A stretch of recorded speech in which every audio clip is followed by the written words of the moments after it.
바다와 돌, 그리고 바람이 머무는 곳, 자연의 섬 제주의 어느 특별한 건축가의 미술관이 완성됐습니다.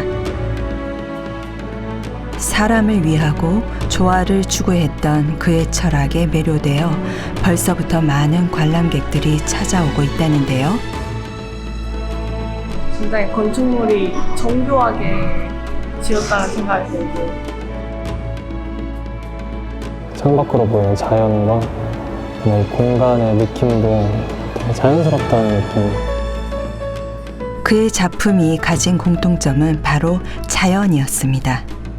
그 설계도에서 나타난 그런 선이나 색감들도 너무너무 좋고 아주 깊고 넓고, 예, 그리고 자연하고, 예, 우리 인간하고의 그런 연결점이랄까, 그런 것들이 정말 명백히 있고, 그리고 거기에다가 따뜻함이 있다. 직접 스케치하신 거예요? 나는 진짜 좋아하는 건축가가 돼서. 제주의 자연을 사랑한 그 주인공은 바로 세계적인 건축가 이타미 준입니다.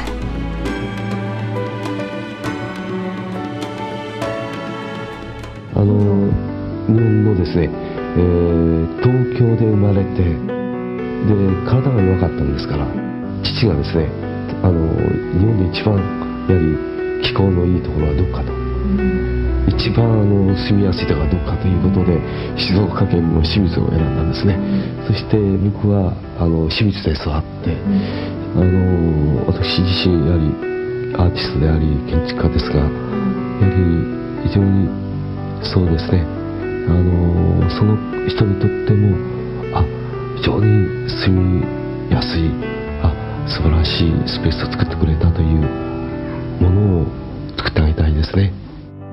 이타미 선생님은 뭐 무슨 정답은 없겠죠. 그런 거예요. 근데 어떤 그 감성적인 부분에서는 뭔가 하여튼 건드시는 게 있었던 것 같아요. 이분의 어떤 감성 자체가 굉장히 이렇게 지역성을 생각했었던 것 같아요. 그 땅을 생각하고 그 땅에서 나오는 재료, 그 땅에 어울리는 어떤 건축의 모습이 무엇일까를 정말 진지하게 고민했던 분인 것 같아요. 그것을 이제 아주 끝까지 그걸 찾아갔던 분이라는 측면에서 아주 훌륭한 건축가라고 생각해요. 약 50년 전 건축계에 입성한 이타미 준. 그는 주변 환경을 해치지 않는 절제된 멋으로 건축계의 새 지평을 열었는데요. 덕분에 그가 남긴 많은 작품들은 지금까지도 회자되며 건축가들의 귀감이 되고 있습니다. 이렇듯 일본과 한국을 오가며 수많은 역작을 남긴 채 잠든 그가 12년 만에 다시 깨어났습니다. 바로 이곳 제주에서 말이죠. 일본의 건축가인 그가 한국, 그것도 이 제주 땅에 뿌리를 내리게 된 이유는 무엇이었을까요? 한국에서 활동하는 외국인 건축가들은 많잖아요, 사실. 근데 어떤 특정 분을 위해서 한국의 미술관이 지어진 경우는 처음이지 않아요? 근데 많은 분들이 또 알고 찾아오세요, 이곳을. 그렇죠. 건축가 이타미 준. 그의 또 다른 이름이자 진짜 정체성은 바로 제일 한국인 유동룡이었습니다. 그때의 제일교포 분들의 삶은 정말 치열했거든요. 귀화는 당연히 안 하셨고, 심지어는 제일교포라는 것을 외부에 알리면 굉장히 차별을 받는 사회에서 계셨음에도 불구하고 본인이 한국의 아름다움을 알리기 위해서 한국의 공가, 한국의 예술과 문화, 그리고 이조 민화 이런 책들을 일본에 펴내면서 한국의 아름다움을 알리시는 데 앞장서셨죠. 네. 이방인을 향한 차별을 견디고 끝까지 조국을 고집했던 그가 이타미 준이 된 이유는 따로 있었습니다. 무송유 씨가 일본에는 없는 활자예요, 한자가. 그래서 유동룡이라는 이름으로 학교를 다니고 대학까지 다 마치시고 하셨는데, 데뷔를 하려고 보니 일본에 무송유 씨 활자가 없다 보니까 데뷔하는 데 어려움이 있었던 거였죠. 그래서 이름을 어떻게 해야 될까 고민 중에 그때 당시 기록윤 선생님, 작곡가 기록윤 선생님께서 요시아준이라는 이름으로 일본에서 활동을 하고 계셨어요. 그래서 그 선생님이랑 같이 상의 끝에 국제인으로 앞으로 건축가로서 활동을 하겠다라는 의지를 담아서 이타미 공항이라고 있었어요. 이타미 국제공항을 통해서 한국 고국에 제일 처음 방문하기도 했었고, 그래서 이타미 준이라는 예명이 생겼죠. 네. 이제 이분이 한국 건축가인지 일본 건축가인지 어떤 종류의 건축가인지가 굉장히 이렇게 열려 있는 분인 것 같아요. 한국의 건축가 안에 우리가 이타미준을 이렇게 함께 넣어주는 것이 우리의 문화를 굉장히 풍부하게 만드는 인물인 것 같아요. 그리고 그 건축이 훌륭하죠. 그거는 뭐 틀림없는 일인 것 같아요. 이타미준은 훌륭한 건축가예요. なかなか評価しにくい部分っていうのがあったんじゃないか、その理由っていうのは、後から紐解くとやはり日本人ではないけど日本に住んで仕事をしているで、そういうことがあっていい建築は作るんですが、その日本の中での評価というとなかなかみんな分かっているんだけども口に出せないっていうか、けれどもその2000年を境に、韓国の最終と、あと、ソウルでもなんですけど韓国での仕事が、どんどん増えていった。その中でいい建築をたくさん作るようになった。日本人があの人すごいことをやってるんだっていう評価が、再評価されたっていうか、そういう意味で最後晩年にはようやくその評価が実って、村の統合賞という建築の中でも誰もが欲しがっている賞をいただくことができたので、建築家としての地位がそこで出来上がったんじゃないかなと思います。 특히 한국의 건축가, 아키텍트의 길이에 받았다고 생각을 하고 있습니다. 建築に人のぬくもり、生命を作品の根底にせない限り、いい作品になり得ないと思っていますし。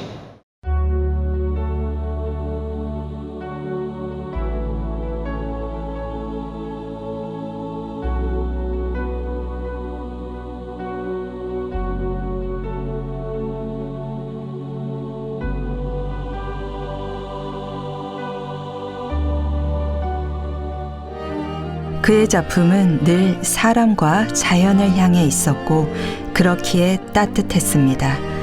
그 절정을 느낄 수 있는 곳이 바로 그의 조국인 한국이었죠. 저기가 이타미준 선생님이 국내의 첫 작품을 하신 구정미술관이라고 해요. 와, 저는 상상했던 것보다 엄청 한국적인 느낌이어서 좀 놀랐어요. 그렇죠. 네. 토속적이면서도 세련된 감각이 공존하는 이곳은 이타미준이 한국에서 처음으로 지은 구정미술관인데요. 이 건축물이 특별한 이유는 또 있습니다. 이게 1982년도에 지어졌대요. 저랑 나이가 같아요. 그래요? 전 10살 때. 아, 진짜네? 굉장히 그렇게나 오래됐죠. 오래됐어요? 한 40년 된 거죠. 근데 보존이 잘 돼 있는 것 같아요. 건축이 되게 견고해 보여요. 그렇죠. 네. 그리고 저기 한번 가서 볼까요? 네. 뭔가 좀 되게 익숙하지 않아? 그러니까 저는 느낌이? 이 벽돌 이 색깔만 봤을 때는 우리나라 황토방. 그렇죠. 황토 아니면 초가집에 이렇게 발라져 있는 황토벽. 황토벽. 맞아요. 그 황토로 만든 벽돌, 흙, 여기는 돌도 있고.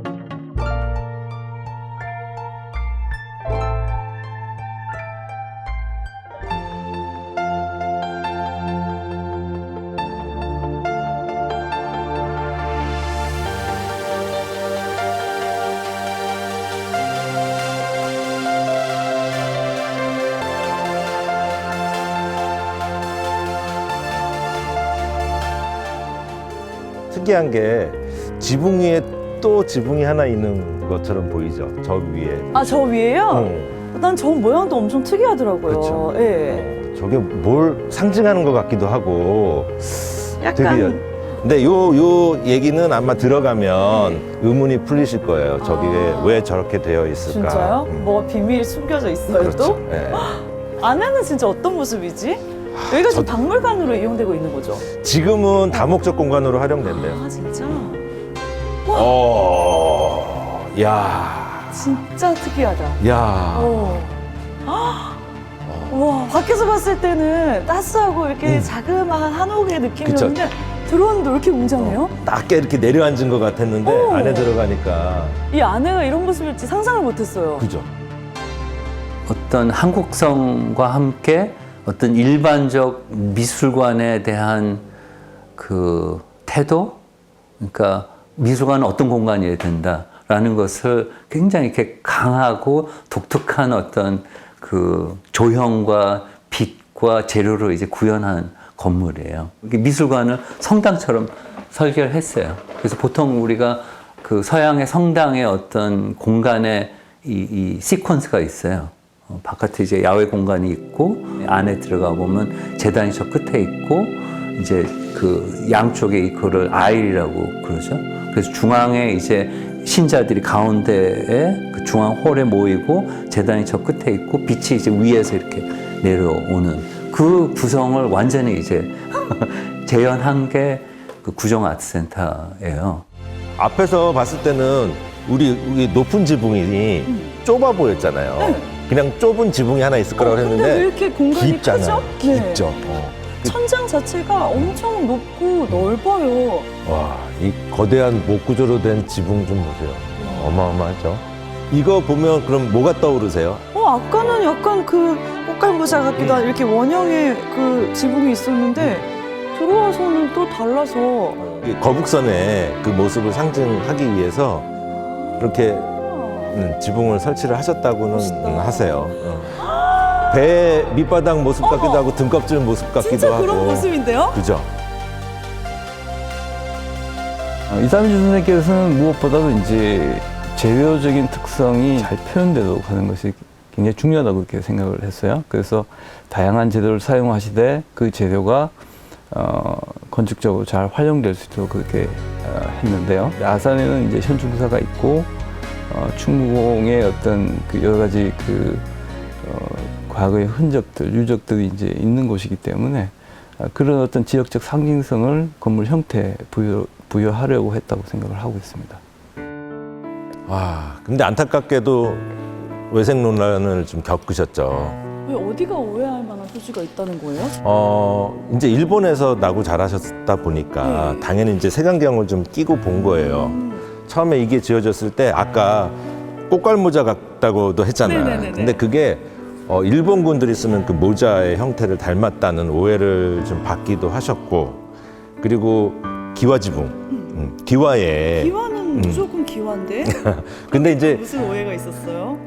한국의 기와의 선이란 게 이렇게 좀 완만한 곡선을 그리고 있잖아요. 근데 여기를 보면 이렇게 좀 직선의 형태를 좀 띠고 있어요. 그게 좀 한국적인 선이 아니라 일본적인 선이다라는 오해를 받기도 하셨어요.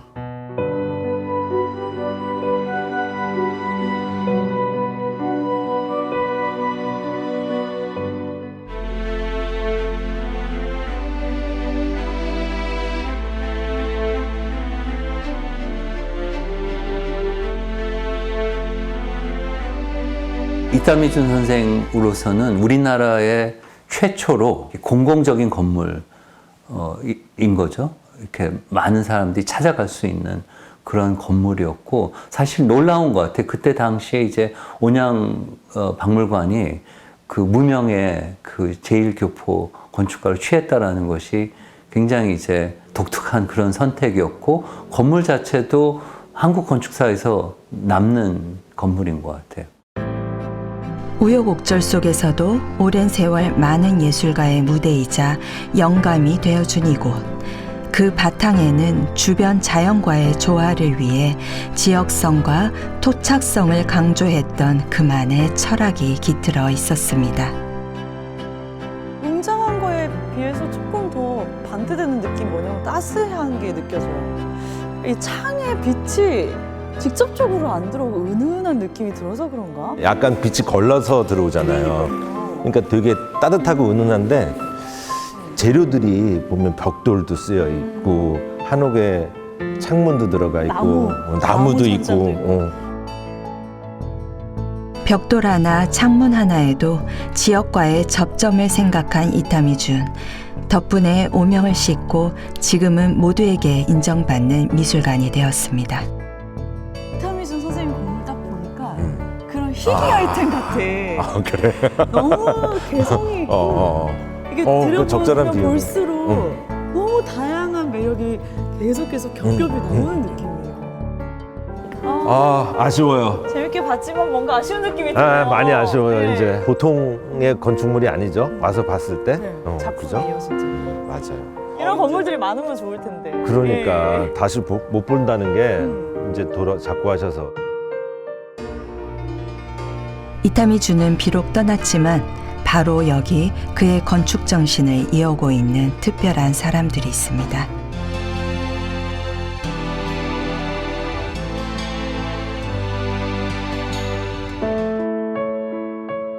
그가 남긴 시간의 흔적이 머무는 곳. 이게 아직 남아 있긴 하네요. 조형물이. 제가 이제 꼬맹이 학창 시절에 그 선생님들하고 같이 여기 답사를 온 거야. 되게 특이한 형상의 집이 있었어요. 그 꼭대기에 저게 있었고. 오. 안녕하세요. 안녕하세요. 네. 저희 좀 둘러보고 있었어요. 그래요?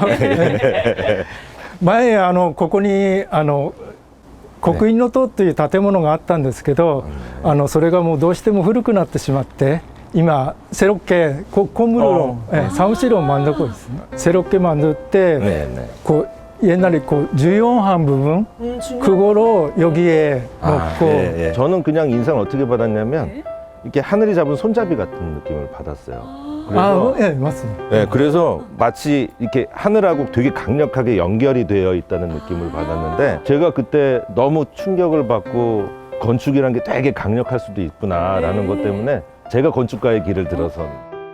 그러니까 이타미준 건축을 아마 내가 처음 가서 본 게 아마 그 건물일 텐데 인상에 많이 남았었던 거는 내부 공간도 내부 공간이지만 그 외장재를 이렇게 그 화강석을 가지고 이렇게 둘러 씌웠었는데 재료를 다루는 이렇게 테크닉이라고 할까?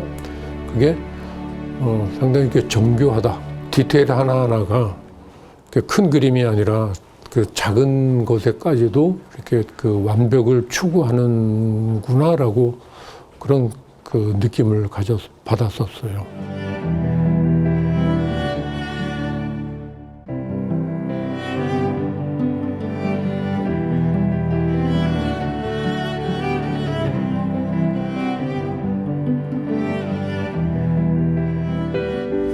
도서 こちらです. 오, 이게 입구로 들어오니까 지하로 이제 내려가게 돼 있어요.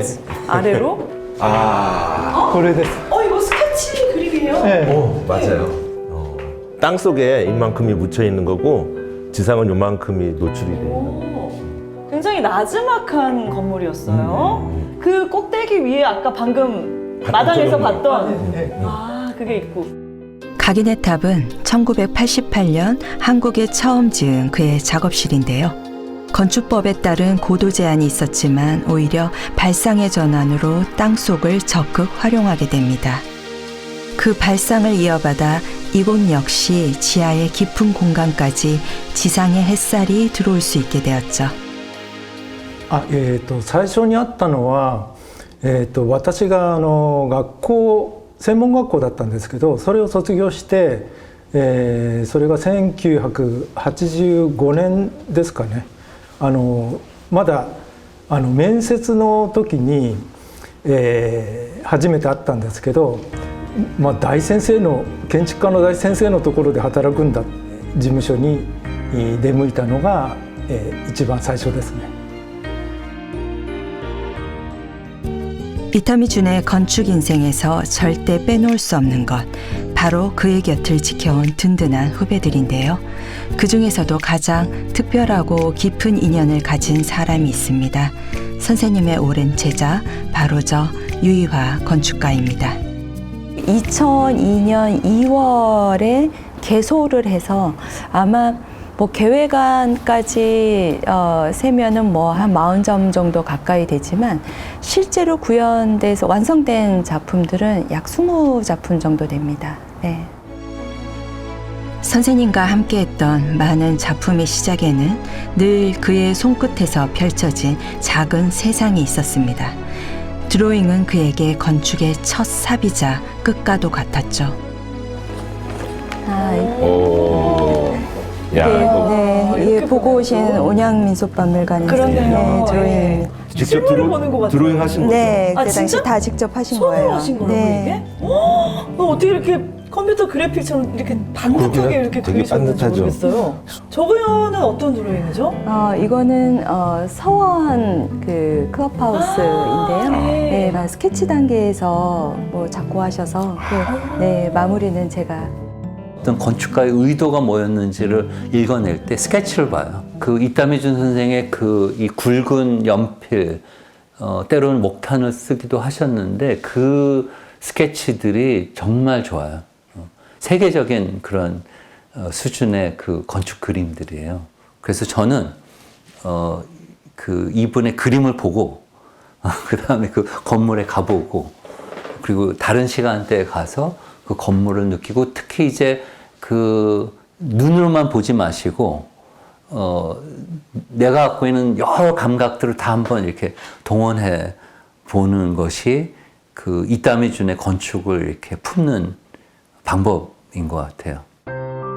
멋져요. 근데 저는 올 때 되게 좀 아쉬웠던 게요. 네. 가기네 탑에 그 조형물이 네. 저기 내려앉아 있어가지고. 그렇죠. 네. 옛날 모습이 아니라고 되게 서운했어요. 저희도 가기네탑을 이렇게 철거하고 싶지 않았었는데 예, 어쩔 수 없이 좀 구조적인 결함이 생겨서 예, 새로 이 대지에 다시 지을 수밖에 없었습니다. 그래서 그 흔적을 남기기 위해서 가기네탑에 있었던 저 조형물을 저 위에 그대로 간직하고 있고요. 그리고 들어오실 때 이게 밟고 들어오셨던 그 바닥에 있는 돌들이 그 가기네탑의 외벽 소재들이었어요. 네, 그래서 그 흔적을 남기기 위해서 그대로 그걸 바닥에 깔았습니다. 오랜 스승이자 동료였던 이타미준. 그가 떠난 빈자리가 익숙해질 때까진 정말 오랜 시간이 걸렸습니다. 하지만 그를 기억하는 최고의 방법은 그가 남긴 건축 정신을 이어가는 것이고 거기에 또 다른 색을 입혀 새로운 건축물을 만들어가는 것이었죠. 대표님의 작업 공간인가요?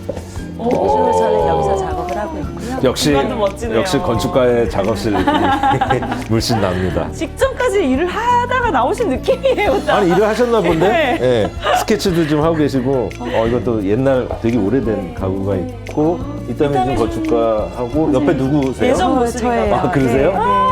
같이 작업하고 계신 모습. 저게 아마 16, 17년 전일 거예요. 되게 오래된 사진이네요. 네, 그렇죠. 네.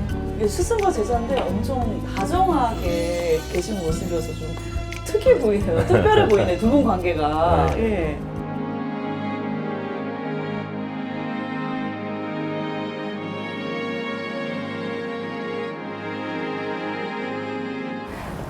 저희 아버지는 굉장히 보수적인 그 경상도 보수적인 분이셨어요. 그래서 여자의 인생을 살면서 건축가의 길을 동시에 걷는다라는 거는 있을 수 없다 이렇게 생각을 하셨죠. 그래서 뭐 싸우기도 많이 싸웠고, 근데 뭐 나중에는 정말 아버지 반대해도 전 합니다 하고 그 가출하는 심정으로 뉴욕을 갔습니다. 1년 정도 지났을 때 저희 아버지가 저를 보러 뉴욕에 오셨어요. 네. 그리고 저 사는 거 보고 또 이렇게 작업하는 거 보고 그러시더니 아유 너는 반대해도 할 놈이다 하면서 그때 포기하셨죠. 아버지의 반대를 무릅쓰고 시작된 여성 건축가의 길. 늘 그의 인정을 받으려 노력했던 저에게 평생 잊지 못할 기억이 하나 있습니다. 제가 단독으로 설계를 해서 만들어진 어떤 회사의 그 근생 건물이 있었었는데 저희 아버지를 모시고 가서 보여드렸었어요.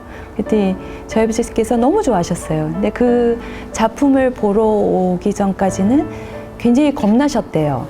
아유, 너무 못했으면 어떡하나 했는데 이렇게 아이고 아이고 큰일 났네.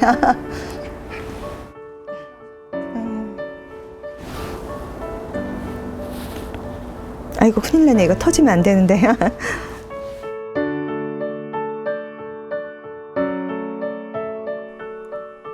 내 딸아, 너는 기억하지 못하겠지만 네가 걷기 시작할 무렵 어느 사진가의 집에서 그 집의 새하얀 창호문에 두 손가락으로 구멍을 뚫은 적이 있단다. 순식간에 일어난 일이었지. 지금 생각해보면 아마도 그 둥근 구멍을 통해 문 밖의 세계를 보고 싶었던 게 아닐까 싶구나. 그때부터 너는 여류 건축가가 될 운명이었을지도 모르지. 생각만 해도 그리운 나의 아버지. 그런 아버지의 온기가 가장 많이 남겨진 곳, 바로 제주입니다. 우리 부녀의 첫 작품이자 마지막 작품을 함께한 곳이기도 하죠. 2001년도 말에 귀국을 해서 포도호텔 그 마지막 그 공사 과정에 투입이 됐었어요. 그때부터의 아버지의 모든 서울에서의 작품들은 제가 로컬 파트너 역할을 했죠. 제주 서귀포에 있는 포도호텔. 그 모양이 포도송이를 닮았다 하여 붙여진 이름인데요. 자연을 담은 아버지의 건축 철학을 오롯이 느낄 수 있는 작품이기도 합니다. 정말 화제가 됐던 자연 속의 건축. 그건 뭐 무슨 뭐 호텔로서의 무슨 어떤 상업적인 아니면 이익을 위해서 뭐 이런 걸 다 뒤로 하고 건축 작품을 진짜 표현하는 호텔이란 말이에요. 제주도다운 건축에 대한 고민을 많이 하셨어요. 그래서 그 제주도의 오름 같은 그 약간 모던하지 않은 그 완만한 구름지 이런 자연 형태에서 제주도 건축의 제주도다운 경관을 보여주고 있는 건축이라고 얘기할 수가 있습니다. 제주의 오름과 전통 초가집을 모티브로 한 포도호텔. 한국의 멋은 전 세계를 매료시켰고 덕분에 아버지의 대표작이 되었죠. 하지만 저에겐 더 특별한 곳이 있습니다. 저는 사실 방주교회 처음 와봤거든요. 네. 제주도민들도 엄청 많이 찾아오신다고 하더라고요. 저도 가끔 와보는데 항상 올 때마다 이렇게 보러 오시는 분들이 많더라고요. 네. 저도 사실은 여기 자주 와요. 네. 아, 그랬어요? 건축가들은 필수 코스죠, 여기가. 실물로 보니까 오늘 날씨가 좋아서 지붕이 일단 엄청 화려하고 웅장하네요. 와, 저 무슨 재질이에요? 자개 같은데? 느낌상. 그렇게 보이실 수도 있겠네요. 네. 금속이고요. 네, 징크라는 금속 재료예요. 지붕 소재로 많이 쓰고 있는 거고요. 소재는 같은 징크이지만 또 마감이 달라요. 하나는 유광의 그레이, 무광의 그레이, 그리고 다크 그레이 색의 무광. 하늘의 반짝임을 표현하기 위해서 세 가지 소재를 섞기 위한 어떤 그 패턴인 거죠.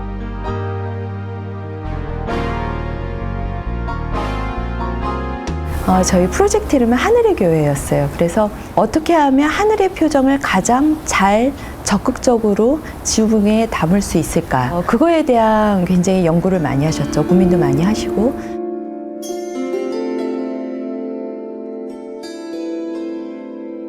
굉장히 이 설계 하나하나 디테일에 있어서도 굉장히 강한 집착을 보이셨던 작품이고 변경도 무지하게 많았고 아버지 생전에 계실 때 굉장히 활발하게 또 일 집중하시면서 하셨던 작품이기도 합니다. 그럼 이타미준 선생님께서 돌아가시기 전에 그래도 그렇죠. 이제 완성하시고 거의 마지막 유작이나 다름없으세요. 네.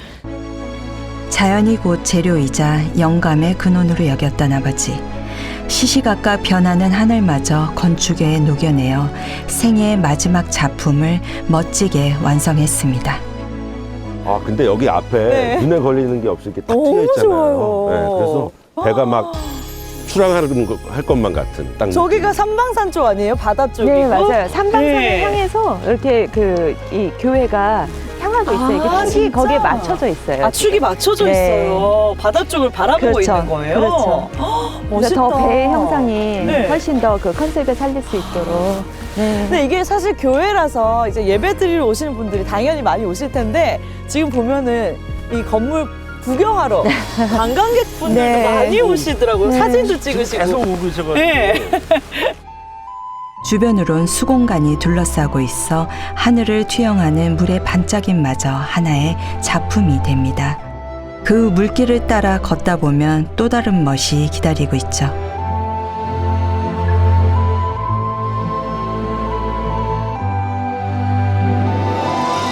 지금 이게 재질이 나무예요. 거죠? 네, 제주도다 보니까 아무래도 습기에 강한 적산목을 사용을 했고요.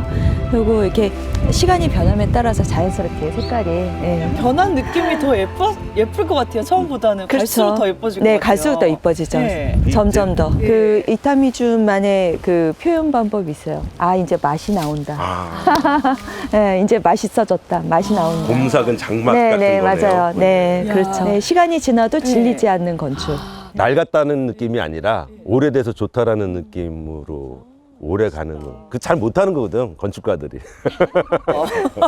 그러니까 한 바퀴 돌아서 이제 입구로 들어갈 수 있는 거죠, 이제? 네, 이쪽으로 들어가요. 아 이쪽으로. 전이 공간인 거죠, 소위 건축에서 말하는. 그래서 마음을 새롭게 하고 그 다음에 예배당으로 들어가게 하는.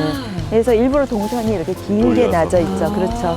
가운데 이렇게 톡 튀어나온 거는 디자인적으로 무슨 의미가 있는 건가요? 네, 저 조형적인 형태는 그 마치 이렇게 그 물속에서 그 물고기가 하늘을 향해서 입 벌리고 이렇게 올라가는 듯한 그런 형태로 표현을 하셨어요. 네, 그래서 저 입을 벌리고 있는 저 부분이 천창이 돼서 들어가시게 되면 저 부분을 통해서 네, 실내로 빛이 유입이 되고요. 되게 기대되죠? 긴장된다. 들어가시죠. 네. 이곳이 네 아까 말씀드렸던 여기가 물고기의 입이었단 네, 말이죠. 맞습니다. 되게 기대되죠? 긴장된다. 들어가시죠. 이곳이 네 아까 말씀드렸던 와 여기가 물고기 입이다. 오. 이 각도는 뭐라고 표현이 안 돼요. 되게 이렇게 계산을 철저히 해야 나올 수 있는 각도일 것 같아요. 와, 되게 너무 또 멋있다. 반짝반짝거리잖아요. 네. 안으로 들어서면 그 빛이 만들어내는 장관을 더욱 가까이서 느낄 수 있는데요. 나무가 둘러싼 높은 청장과 벽, 그 사이로 난 창의 조화를 통해 사유의 시간에 깊이를 더합니다. 교회 안에 빛이랑 이제 자연이 함께 보이면서 더 경건한 이미지가 강해서 이제 좀 예배에 집중이 더 잘 되고 좋았어요. 서울에서 살다 왔기 때문에 높고 큰 건물은 많이 봤어도 이렇게 아담하고 아름다운 건물은 처음 본 것 같아가지고 여기가 작은 천국이 아닌가 하는 이런 또 느낌도 받았습니다. 마음이 차분해지는 시간이었어. 경건해진다. 뭔가 이 건물 자체가 군더더기가 없어서 진짜 이게 어떤 마음이 더 정화되는 느낌이 나요. 아, 느낌이 다르네. 그렇죠? 무슨 배에 네. 골조를 보는 것 같은 느낌. 네, 배 안에 들어와 있는 일단 느낌이죠. 마치 방주의 뼈대를 연상시키는 독특한 목구조의 예배당. 여기에 외부의 빛을 끌어들여 비로소 평화의 순간을 완성했습니다. 건축물은 사람과 자연의 매개체가 돼야 한다는 아버지의 건축 철학이 만든 작품이었죠. 선상도 너무 예쁘고 네. 아까 말씀하신 것처럼 앉아 있는데 창이 아래쪽으로 나 그렇죠. 있어서 이 물결은 오늘 좀 아쉽게 얼어 있긴 하지만 배를 타고 있는 기분도 들고 여기서 밑에서 빛이 들어오니까 그것도 좀 느낌이 다르고. 이타미준 건축이 특별한 이유 중에 하나가 어떤 재료적 감각을 우리가 느낄 수 있도록 해준다는 겁니다. 이것은 대단히 드문 사례인데요. 물과 빛과 재료가 굉장히 잘 어울려져서 마치 어떤 교향악을 듣는 듯한 여러 가지 악기들이 이제 있잖아요. 그 악기들이 이제 어우러지면서 하나의 어떤 고유한 소리를 내듯이 그런 것을 전해주는 건물이다. 그렇게 생각을 하고 있습니다. 이렇게 보시면 창 프레임이 바깥으로 이렇게 열리게 돼 있어요. 그래서 마치 노를 다 창을 열었을 때 밖에서 보면 배에 노를 짓는 것처럼. 네. 마치 여기 의자에 앉아서 누를 져야 될 것 같은데요. 네. 보통 교회라고 하면 뭐 중세 교회처럼 막 엄숙하고 장엄하고 막 이런 분위기를 생각하기가 쉬운데 방죽에서는 굉장히 이렇게 열려 있는 듯한 그런 이 공간의 느낌이 이 벽이라는 그러니까 그 재료로 어떤 공간은 구획을 해놨지만 그 구획이 그렇게 강한 구획으로 느껴지지 않을 만큼 열려 있다는 그런 느낌이 들어서 그런 부분들이 좋았던 것 같아요. 근데 이 빛이 되게 밝은데 편하네요, 눈이. 그렇죠. 이렇게 반사광이 들어와서 그런가요? 이게 인공 조명에 의한 빛이 아니라 네, 자연광이 그대로 저희가 수공간을 통해서 반사광이 들어오는 부분인 거죠. 바로 네. 때려서 들어오면 눈이 부실 텐데 이게 경건한 마음이 드는 이유도 조명이 이렇게 은은하게 들어온 것까지 그런 부분도 포함해서 있죠. 느끼게 하는 건가 네, 봐요. 편안함이 더 있죠. 네. 그리고 저기 이렇게 보면은 천장에 물의 일렁임이 그대로 반사가 되죠. 우와, 예쁘다. 진짜 성스럽네요. 다르네. 더 이상의 인테리어가 필요 없는 자연이 만든. 네.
이런 아버지의 건축 전신을 본받아 오랜 수건 사업을 이뤄낸 곳이 바로 이곳 유동용 미술관입니다. 와, 드디어 저희가 유동용 미술관에 도착을 했습니다. 예. 아니, 여기 건물은 또 우리 대표님이 직접 건축 설계하신 거죠? 네, 제가 설계했어요. 와, 근데 이 지붕의 형태가 되게 친근한 것 같아요. 뭐 금속도 그렇고, 소재가 굉장히 돌, 또 돋보이는 게 그다음에 나무. 아버님이 많이 쓰셨던 재료를 많이 활용을 하셨는데. 네, 형태 면에서는 아무래도 그 자연 환경과의 조화, 순응 이런 거를 강조를 하셨으니까 어떤 이런 수평적인 자연 환경에 어울릴 수 있게 디자인을 했고요. 그리고 포도 호텔에서 쓰셨던 어떤 그런 그 낮은 오름이 연결된 듯한 그 민가를 연결해 놓은 듯한 그런 컨셉의 포도 호텔 이미지도 같이 가지고 왔습니다. 그래서 주변에 이런 그 멀리 보이는 오름하고 자연스럽게 연결될 수 있도록.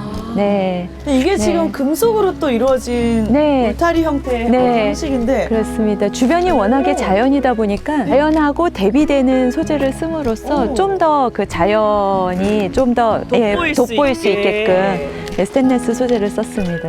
돌담을 쓴 거는 저희가 아무래도 뭐 기초를 공사를 하면서 돌을 파낼 수밖에는 없잖아요. 여기 다 암석이었기 때문에 그래서 그 돌을 다시 또 활용해서 돌담으로 또 사용을 했습니다.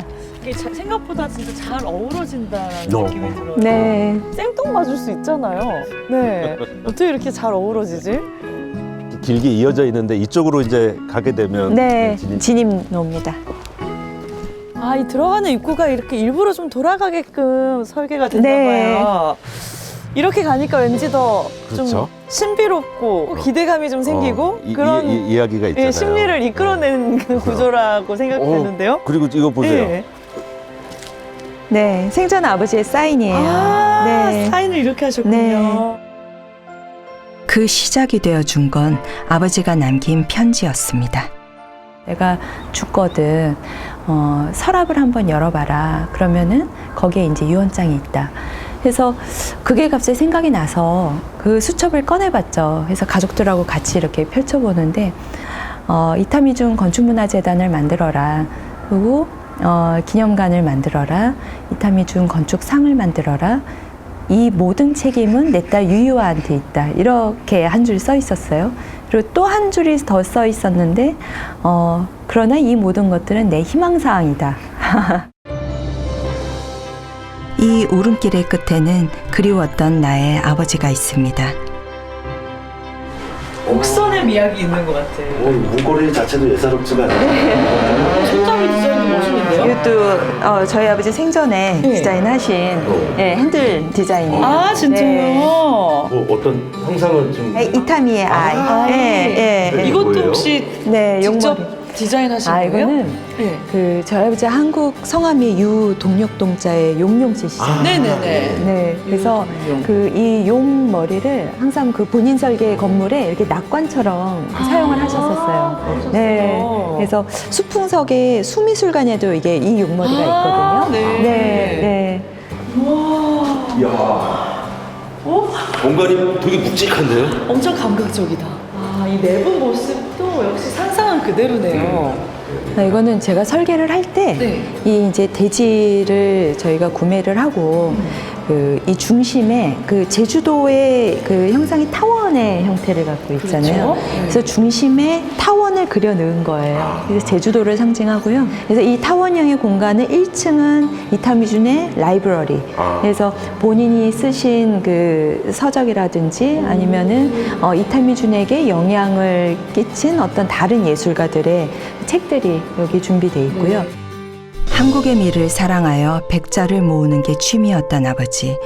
덕분에 그 흔적을 관객과 공유하는 즐거움은 물론 그 자체로 작품이 되어 공간에 멋을 더해주고 있습니다. 근데 이렇게 좀 조심스러운데요? 이제 공간에 들어가는데? 보게 되니까 또 마음이 다르네요. 이거는 뭘 이렇게 모형을 만들어 이게 두신 뭘까요? 걸까요? 네. 이거는 이타미준의 첫 데뷔 작품이에요. 70년대 후반에 친할머니가 첫 건축주셨고요. 이게 가락지 파시고 토지 보상 조금 받으신 거 저희 아버지한테 투자를 하셔서 첫 클라이언트가 돼주셨죠. 그래서 어머니의 집입니다. 어머니의 집을 이렇게 최고의 후원자셨네요. 그러셨죠. 네, 데뷔를 할 수 있게 해주셨죠. 저희 할머니께서. 근데 이 작품을 회상하시면서 그때 내가 너무 어려서 너무 욕심이 많았다. 이것도 하고 싶었고 저것도 하고 싶었고 그럼 욕심이 많았다 이런 얘기를 하셨었죠. 이게 딱 여기 중심에 있을 이유가 있네요. 네, 그렇죠. 건축가로서의 첫 작품.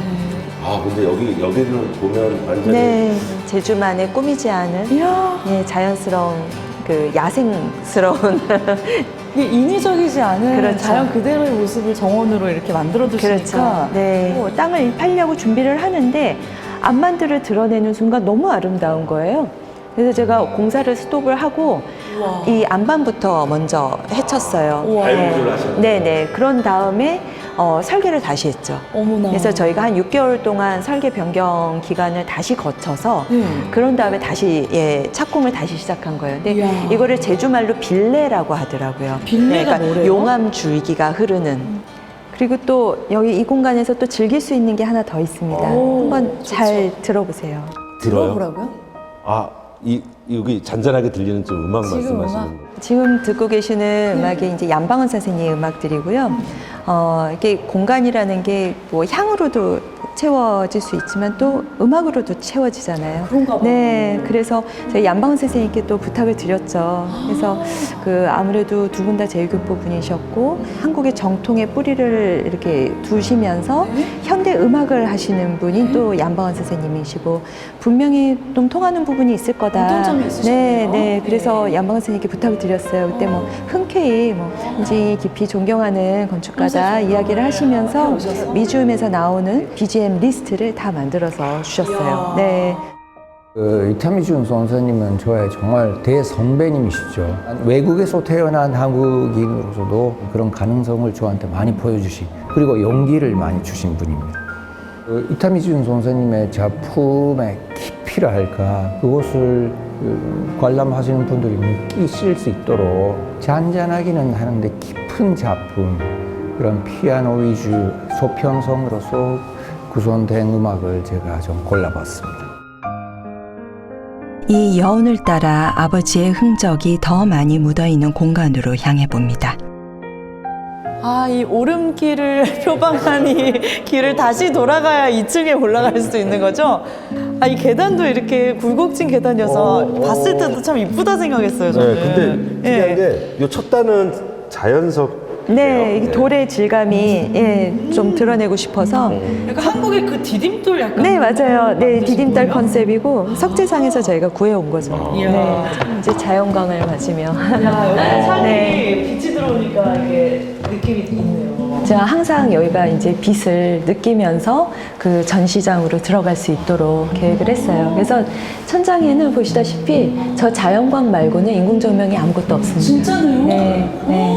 어떻게 보면 여기가 굉장히 콘크리트 벽처럼 이렇게 답답하고 어두울 수 있는 공간인데 제일 밝은 공간이에요. 와. 이게 건축가님을 만나러 가는 길에 마음을 좀 따뜻하게 하고. 진짜. 빛이 안내하는 길의 끝에는 아버지의 40년 건축 인생을 모두 함축한 공간을 마주하게 됩니다. 2층이 저희가 상설전시관하고 기획전시관하고 나뉘는데요. 상설전시관에서는 앞으로도 계속 이타미준의 전시만 이어질 예정입니다. 네. 여기 그럼 정수인가요? 그렇죠. 이타미준 선생님의 그렇죠. 정수. 네. 그걸 꼭 봐야 되는데. 네. 뭐가 있을지 궁금해요, 진짜. 야, 이거 다 직접 스케치하신 거죠? 네. 하나하나 볼 게 너무 많네요. 되게 귀한 자료네요. 그 옆에는 건축가 이타미준을 조금 더 깊게 느낄 수 있는 곳. 그의 서재가 자리하는데요. 마치 아버지가 금방이라도 앉아 계실 것만 같은 기분이 듭니다. 워낙에 저희 아버지는 건축가이기도 했지만 늘 글도 쓰셨고 또 회화도 하셨고 늘 스케치를 하셨던 분이셨거든요. 그 아버지의 책상은 조금 더 특별하다고 생각을 했어요. 그 책상을 통해서 아, 이타미준이라는 사람이 굉장히 회화에서부터 또 많은 뭐 글도 쓰셨고 또 먹을 항상 가까이 했었던 그런 또 이타미준의 작업 스타일을 또 엿볼 수 있기 때문에 그런 걸 또 드러내서 또 알려주고 싶었습니다. 유동용 미술관의 특징은 오감으로 사유할 수 있는 공간이라는 건데요. 창 너머 풍광을 보며 차 한 잔의 여유도 가져봅니다. 네. 바람의 노래 나는 티 라운지. 네. 여기도 너무 좋네요. 여기서도 아까 말씀드린 빌레를 보실 수 있어요. 네. 제주도에서 활동하고 있는 제주 작가분들이 제주 흙으로 만든 네, 다구 세트들이에요. 네. 제주의 자연과 예술의 혼이 모여 멋진 작품을 만든 이곳. 비록 매 순간 함께할 수는 없지만 언제나 그 중심에는 나의 아버지 건축가 이타미준이 있습니다. 여기는 어쨌든 이타미준 뮤지엄이라는 이런 타이틀을 가지고 시작을 해야 되고 뭐 제가 건축가이기는 하지만 여기에 유희화가 보이기 전에 이타미준이 보여야 되는 공간이니까 그래서 끊임없이 제가 저희 아버지에 대해서 다 잘 안다고 생각을 하지만 다시 한번 되새겨보고 또 다시 두들겨보고 이렇게 했을 때 이타미준 공간스러울까? 이타미준 다울까? 이거에 대한 끊임없는 질문을 했어야만 했죠. 네. まあ生きてたら多分何やってんだって怒ってると思うんですよ。細かいところここはなんでこうなっちゃったんだとか。でも今まあ先生がいなくなってあれを作ってその地に根ざす建築を作るっていうことを目指してたんですけど、それと一緒に、先生らしさ、誰が見てもそこに、美術館来られる方が先生ってこんな人なんだって感じるような、先生らしさがその空間の中建築の形とか、素材そういうものに生かされてその先生の言葉が何か伝わってくれるような建築が、できたらいいなそういう気持ちで作り上げました。まあ上から天国から言葉が来るとしたら、まあよくやったねって言ってくれるんじゃないかと、まあそう思ってます。 하지만 유동용 미술관이 완성되기까지 반드시 풀어야 할 숙제가 있었습니다. 자신의 건축물은 본인이 낳은 새끼와도 같다고 표현했던 아버지의 건축 인생에 큰 아픔을 주었던 시간이었죠. 바로 경주타워 이야기입니다. 경주 엑스포 타워의 컴피티션 공고를 뜬 거를 보고 저희가 지원을 하죠.